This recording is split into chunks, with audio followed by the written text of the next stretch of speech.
President ટ્રમ્પે આક્ષેપ કર્યો છે કે બાઇડને ઢીલી નીતિ રાખી હતી, જેના કારણે બ્રિક્સ દેશો બ્રિક્સ કરન્સી લાવવાની વાતો કરતા હતા.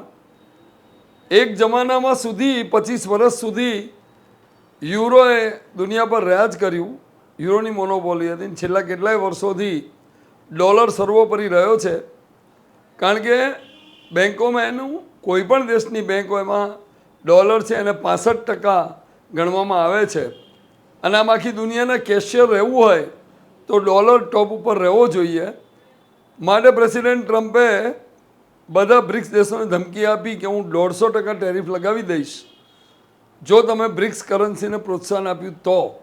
અને એના કારણે બ્રિક્સ દેશો થોડા મોડા પડ્યા, પરંતુ બ્રાઝિલ તો બ્રિક્સ કરન્સી લાવવા માટે મન બનાવી ચૂક્યો છે. અને બીજી તરફ એ વાસ્તવિકતા બી સ્વીકારવી રહી કે 150% ટેરિફ લગાવ્યા પછી અમેરિકામાં જે થાળી છે એ 34 દેશોમાંથી આવેલી વસ્તુમાંથી બને છે, એટલે એના નગરજનોની કે એના લોકોની થાળી કેટલી મોંઘી બની જશે એ એમણે બી વિચારવાનું રહ્યું.